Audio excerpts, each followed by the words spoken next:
The wagon rattled to a stop in front of a weathered barn, and Sarah Colton realized she'd been holding her breath for the last 3 miles. Her fingers ached from gripping the wooden seat, knuckles white beneath the dust that had settled into every crease of her skin during the 2-week journey west. The man beside her, Mr. Dietrich, the circuit preacher who'd arranged everything, cleared his throat and stepped down without offering his hand. "He'll be along shortly," Dietrich said, brushing road grit from his black coat. "Best you wait here." Sarah didn't move, couldn't really. Her legs had gone numb somewhere past the last creek crossing, and her mind kept circling back to the letter her stepfather had shown her 6 weeks ago. Bride needed, must be of sound body and willing disposition. Payment upon delivery. The words had been scrawled in uneven script, and her stepfather's eyes had gleamed when he'd folded the paper and tucked it into his vest pocket. He'd sold her share of her mother's estate the same afternoon. The barn door swung open on rusted hinges. A man stepped into the fading sunlight, and Sarah's first thought was that he looked nothing like she'd imagined. No grizzled prospector with tobacco-stained teeth, no ancient widower seeking a nursemaid. He was perhaps 30, with sun-darkened skin and dark hair that curled slightly at his collar. He wore dusty work clothes and boots that had seen hard use, and when he moved toward the wagon, his gait carried the slight hitch of an old injury. "Miss Colton," his voice was rougher than creek gravel, but there was something careful in the way he said her name. Not cruel, just careful. "Mr. Brennan," Sarah forced the words past the tightness in her throat. Thomas Brennan stopped 3 feet from the wagon and looked up at her with eyes the color of storm clouds. For a long moment, neither of them spoke. Dietrich shifted his weight, impatient to be done with the business and on his way to the next town before nightfall. "The agreement stands as written," Dietrich said, pulling a folded document from his coat. "Miss Colton is of age, sound health, and free to marry. The payment." "I know what I agreed to." Brennan's gaze never left Sarah's face. "Can you step down?" It wasn't quite a question, but Sarah nodded and reached for the wagon's edge. Her legs trembled when her boots hit the packed earth, and she had to lock her knees to keep standing. She'd worn her only good dress, blue calico that her mother had sewn 3 years before dying, and she was suddenly, painfully aware of how the hem was frayed and the collar had been turned twice to hide the worn fabric. Brennan noticed. She could see it in the way his expression shifted, just slightly, before settling back into careful neutrality. "Payment," Dietrich extended his hand, palm up. Brennan reached into his pocket and produced a small leather pouch. The coins clinked as he dropped it into the preacher's waiting palm, and Sarah felt something cold and hard settle in her chest. She'd known this was a transaction. Her stepfather had made that abundantly clear, but hearing the sound of money changing hands, knowing its purpose, made her feel like livestock at auction. Dietrich counted quickly, nodded, and tucked the pouch away. "I'll be back through in 3 months to perform the ceremony proper, if that suits." "That suits," Brennan's jaw tightened. "Safe travels, preacher." Dietrich climbed back onto his wagon without another word.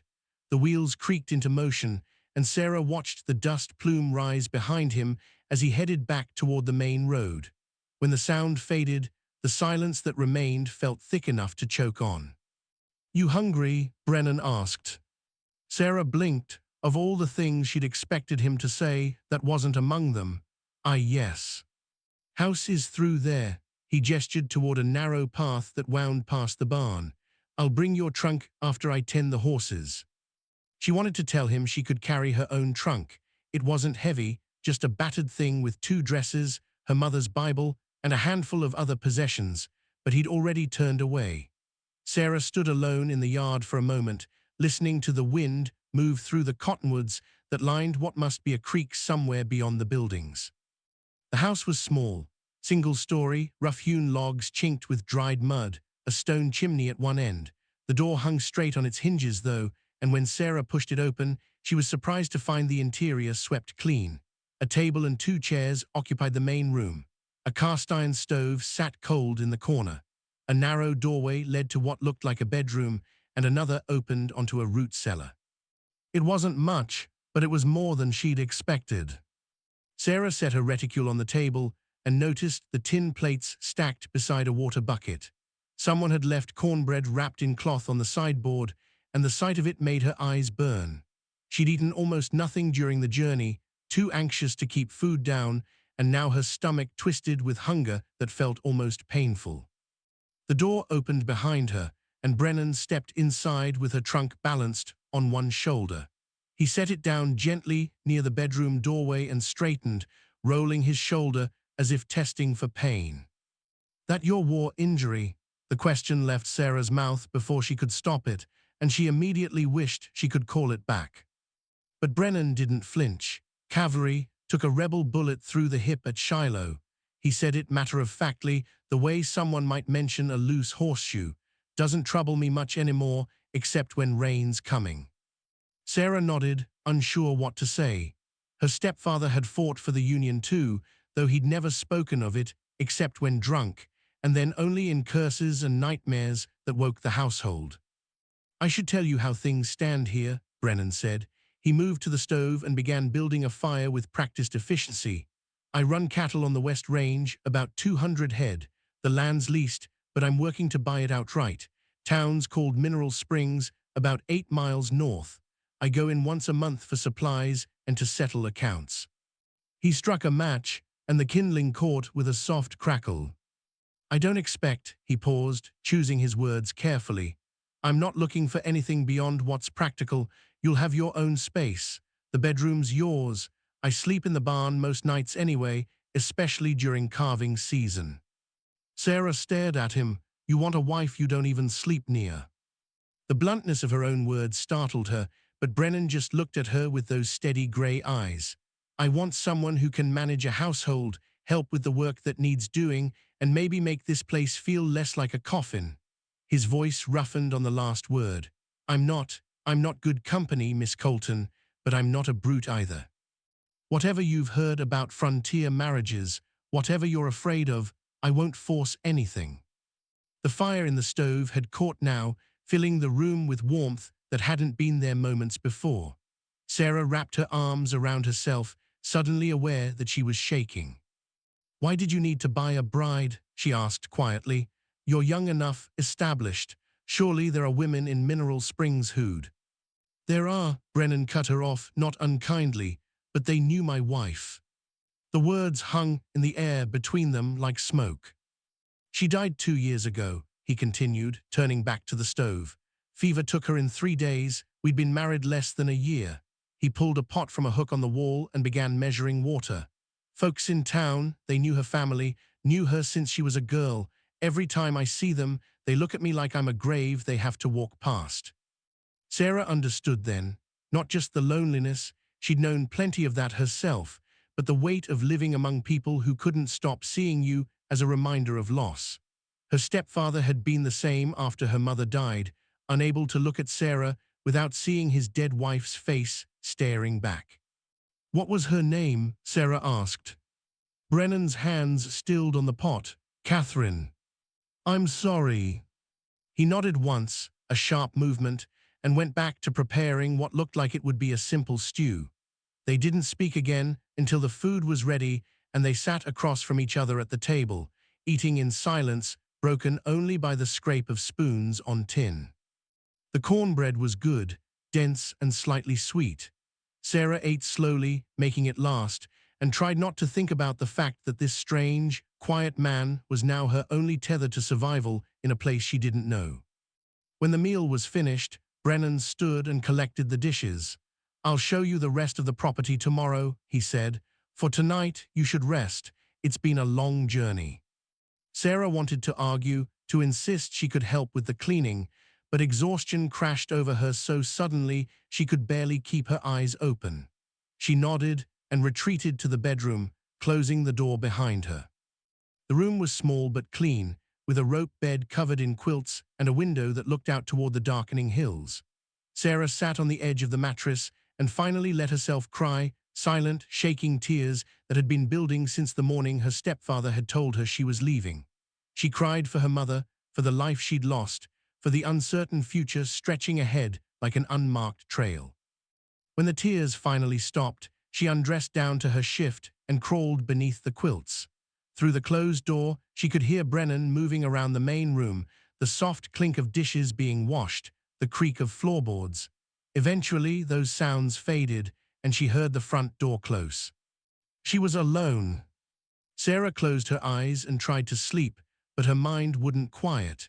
She kept thinking about the way Brennan had said his dead wife's name, the careful way he'd set down her trunk, the fact that he'd thought to leave cornbread out for her arrival. Small things, probably meaningless. But they were all she had to hold onto. The days that followed fell into a rhythm that surprised Sarah with its ordinariness. Brennan rose before dawn and spent most of his time checking fence lines, tending cattle, and working on repairs to the barn roof that had been damaged in a spring storm. Sarah cleaned the house, cooked meals, and gradually began to understand the scope of work that went into keeping even a small ranch running. She'd grown up in a town where her mother had taken in sewing and her stepfather had worked at the mill. This was different, harder. But there was something honest about the labor that she found almost comforting. They spoke little at first. Brennan wasn't a man given to unnecessary words, and Sarah was still too uncertain of her place to push for conversation. But she watched him, noticed things, the way he favored his left leg when he was tired, the care he took with his horses, speaking to them in low, gentle tones she never heard him use with people. The nights he stayed in the barn until late, lamplight visible through the cracks in the walls. On her 8th day at the ranch, Sarah walked down to the creek to wash clothes and found Brennan there, stripped to the waist and scrubbing blood from his shirt in the cold water. She stopped short. "Are you hurt?" He glanced up, water dripping from his hands. "It's not mine. Had to put down a steer that broke its leg in a ravine." He wrung out the shirt and draped it over a rock. "Happens sometimes." Sarah set down her basket and knelt beside him. Without asking permission, she took the shirt and examined it. The bloodstains were already setting in the fabric, but she'd dealt with worse. "I can get this out. It'll take some doing, but..." "You don't have to." "I know," she looked at him directly, "but I'm going to anyway." Something shifted in his expression, not quite a smile, but close. "All right." They worked in silence for a while, Sarah scrubbing at the stains, while Brennan tended to his other washing. The sun climbed higher, warming the air, and Sarah found herself relaxing in a way she hadn't since arriving. There was something peaceful about the creek, the rhythm of the work, the sound of birds in the cottonwoods. "You're good at this," Brennan said suddenly. Sarah glanced at him. "At laundry." "At managing, Catherine, he stopped, seeming to reconsider his words. She struggled with the work out here. It wasn't what she'd expected. What had she expected? Brennan was quiet for a long moment. "Something easier, I think. She was a town girl, good family. We courted proper the way folks do, and I thought..." He shook his head. "Doesn't matter what I thought. The reality was harder than either of us anticipated, and she couldn't adjust, made her miserable." Sarah heard the guilt in his voice, heavy as stones. "It wasn't your fault she got sick." "No, but it was my fault she was unhappy." He met her eyes. "I don't want to make that mistake again." The honesty of it struck something deep in Sarah's chest. She'd expected many things from this arrangement: indifference, perhaps cruelty, maybe awkward attempts at intimacy she'd have to endure. But this kind of careful consideration, this worry about her happiness, she hadn't prepared for. "I'm not Catherine," she said quietly. "I know. And I'm not unhappy." Brennan looked at her searchingly. "You're not." Sarah considered the question. Was she unhappy? Uncertain, yes. Lonely in some ways, despite Brennan's presence. But the fear that had ridden with her in Dietrich's wagon, the dread of what awaited at journey's end, those had faded. This was hard work and simple living, but it wasn't cruel. Brennan wasn't cruel. "No," she said finally, "I'm not unhappy." He nodded slowly, and some of the tension left his shoulders. They finished the washing together, and when they walked back to the house, Brennan carried her basket without being asked. That night, after supper, Brennan didn't immediately retreat to the barn. Instead, he sat at the table and pulled out a worn deck of cards. "You know how to play rummy?" he asked. Sarah blinked. Yes, my mother taught me." "Good." He shuffled the deck with practiced hands. "I'm tired of playing against myself." They played 3 hands, and Sarah won 2 of them. Brennan didn't seem to mind losing. If anything, he looked pleased, a hint of something lighter showing through the careful walls he kept around himself. When they finally called it a night, Sarah found herself hoping he'd suggest cards again tomorrow. He did. And the night after that. Slowly, carefully, they began to build something between them. Not love, that seemed too large, too impossible, but a kind of companionship that made the isolation of the ranch feel less absolute. Brennan started pointing out landmarks when they worked outside together, teaching her the names of the distant peaks and the best places to find wild herbs.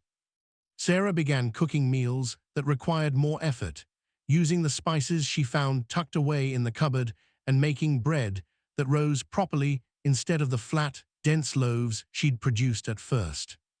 3 weeks after Sarah's arrival, they rode into Mineral Springs together.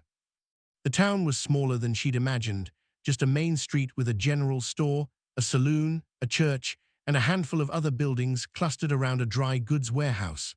People stared as they rode past, and Sarah felt their eyes like physical weight.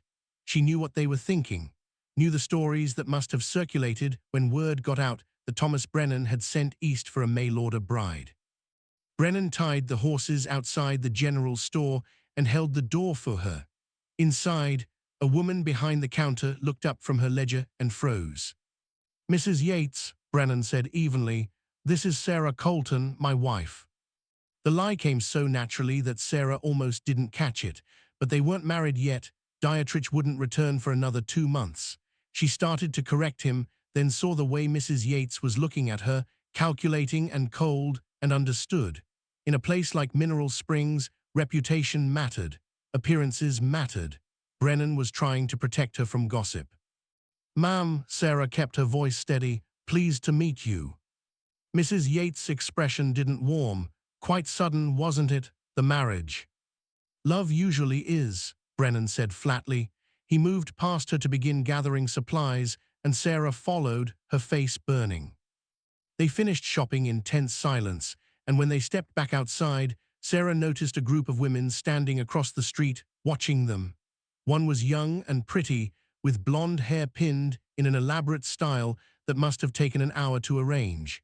She stared at Sarah with open hostility. "Who's that?" Sarah asked quietly. Brennan didn't look. "Margaret Fletcher, Catherine's younger sister." Understanding crashed over Sarah like cold water. Of course, Catherine's family would still be here, still grieving, still watching Thomas Brennan and judging every choice he made. And now he'd brought home a replacement, bought and paid for, and they could see it plain as day. "She hates me," Sarah said. "She hates me," Brennan corrected. "You're just caught in it." They rode home without speaking, and that night Brennan didn't suggest cards. He disappeared into the barn after supper, and Sarah was left alone in the house, listening to the wind rattle the shutters and feeling the weight of all those staring eyes still pressing against her skin. She didn't see him again until the following evening. The turning point came 3 days later, during a thunderstorm that rolled in from the mountains with almost no warning. Sarah was in the barn, feeding the chickens Brennan kept in a small coop near the back wall, when the first drops began to fall. By the time she'd finished and started back toward the house, the sky had opened up in a deluge that turned the yard to mud within minutes. She ran, but she was already soaked by the time she reached the porch. Inside, she stripped off her wet dress and hung it near the stove, wrapping herself in a quilt and trying to stop shivering. The temperature had dropped with the rain, and even with the stove burning, the house felt cold. The door flew open. Brennan staggered inside, supporting a man Sarah didn't recognize. Both were drenched, and the stranger's face was gray with pain. Blood seeped through his shirt, bright and alarming against the wet fabric. "Sarah, I need," Brennan broke off, focusing on getting the man to the table. "Help me." Sarah moved without thinking, her training from helping her mother tend sick neighbors taking over. She grabbed clean cloths from the cupboard and pushed the quilt aside, ignoring her state of undress. The man was hurt badly, that was all that mattered. "What happened?" she asked, pressing a cloth against the wound in the man's side. Thrown from his horse, Brennan said, his voice was tight, landed on a broken branch, found him half a mile up the north trail. The man groaned, his eyes rolling back. Sarah pressed harder, trying to slow the bleeding. We need to cauterize this, he'll bleed out otherwise. Brennan's jaw set, I know. They worked together, moving with a coordination that surprised Sarah. Brennan heated his knife in the stove fire while Sarah kept pressure on the wound and spoke to the injured man in low, soothing tones. When the blade was ready, she helped hold the man still while Brennan pressed hot metal to torn flesh. The smell was nauseating, and the man screamed once before passing out, but the bleeding slowed. By the time they'd done everything they could, both Sarah and Brennan were shaking with adrenaline and exhaustion. The man, a drifter, Brennan said, someone he'd hired for seasonal work, lay unconscious on the table, his breathing shallow but steady. He needs to be watched, Sarah said, in case fever sets in. Brennan nodded. He looked at her then, really looked, and Sarah suddenly remembered that she was wearing only her shift, damp and clinging. She reached for the quilt, but Brennan spoke before she could cover herself. Thank you, he said. His voice was rough, almost broken. I couldn't have done that alone. Sarah met his eyes. Yes, you could have, but you didn't have to. Something passed between them in that moment, a recognition, an understanding that went deeper than words. Brennan had spent 2 years alone, carrying the weight of his grief and guilt without anyone to share the burden. And Sarah had spent months believing she was nothing more than a commodity. Bought and sold without consideration for who she was or what she could offer. But here now, they'd saved a man's life together. They'd worked as partners, as equals, and it mattered. Brennan took a step toward her, then hesitated. Sarah. The door crashed open again. Margaret Fletcher stood in the doorway, rain-soaked and wild-eyed. I knew it, she spat. I knew you'd replace her with the first woman you could find. How long did you wait, Thomas? A month, 2. Brennan moved in front of Sarah instinctively, blocking her from Margaret's view. Get out of my house. Your house, this was Catherine's house. She died here, and you've already... Margaret's eyes landed on the unconscious man on the table, and her fury faltered. What? We're tending an injured man, Brennan said coldly, and you're trespassing. Leave. But Margaret's attention had shifted to Sarah now, taking in her wet hair, her thin shift, the way Brennan stood between them like a shield. Of course this is what you'd bring home. She's not even. Enough, Brennan's voice cracked like a whip. Catherine is dead. I mourned her. I'll mourn her for the rest of my life. But she's dead, Margaret, and I'm not. And you don't get to tell me how to live. Margaret's face crumpled. For a moment, she looked young and lost, and Sarah felt an unexpected pang of sympathy. This woman had lost a sister. That grief was real, even if the way she expressed it was cruel. She wouldn't want this, Margaret whispered. No, Brennan agreed quietly. She'd want me to be happy. That's what people who love you want. Margaret stared at him for a long moment, then turned and fled back into the rain. Brennan closed the door and leaned against it, breathing hard. Are you all right? Sarah asked. He didn't answer immediately. When he finally turned to face her, his expression was raw. I need to tell you something. Sarah waited. When I sent for a bride, I thought I was being practical, logical. I needed help with the ranch, and I was tired of being alone. But I didn't, he stopped, struggling with the words. I didn't expect to care. Sarah's breath caught. Thomas. Let me finish. He crossed to her slowly, like approaching a skittish horse. You're brave and capable and kind, and every day you're here, this place feels a little less like a grave. I know I have no right to ask for more than the arrangement we made, but I need you to know that if you're willing, I'd like to try for something real. Sarah looked at him standing there in the lamplight, this careful, wounded man who'd bought her out of desperation and then spent weeks trying to make sure she wasn't miserable. She thought about the way he'd protected her in town, the card games at night, the quiet companionship that had grown between them. It wasn't love, not yet, but it was the foundation for something that could become love, given time. I'm willing, she said softly. Brennan's face transformed. He reached out, hesitated, and then cupped her face in his calloused hands. "Are you sure?" "I'm sure." He kissed her then, gentle and questioning, and Sarah kissed him back. It wasn't passionate or desperate. It was careful and sweet, like the first green shoots after a long winter, a promise of something growing.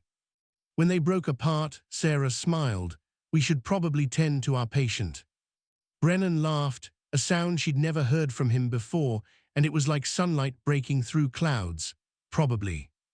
They spent the night taking turns watching the injured man, who woke briefly near dawn and accepted water before drifting back to sleep. By morning, his color was better, and Sarah felt confident he'd survive. Brennan made coffee, and they sat together on the porch, watching the sunrise paint the hills gold and amber. He reached for her hand, and Sarah laced their fingers together. "When Dietrich comes back," Brennan said, "the ceremony, it'll be real, not just paperwork." "I know. And I'll spend the rest of my life making sure you never regret this." Sarah turned to look at him, at this man who'd started as a stranger and become something infinitely more important. "I don't think I will." The sun climbed higher, burning off the last of the storm clouds, and somewhere in the distance, cattle lowed in the pastures. It was just another morning on the frontier, hard and uncertain, and full of work that needed doing. But for the first time since leaving home, Sarah felt like she'd arrived somewhere that mattered. Somewhere she belonged. Brennan squeezed her hand gently, and Sarah smiled. Whatever came next, drought or hardship, judgment from town or seasons of struggle, they'd face it together. Not as strangers bound by transaction, but as partners who'd chosen each other in the lamplight, in the storm, in the quiet moments when choice mattered most. And that was enough.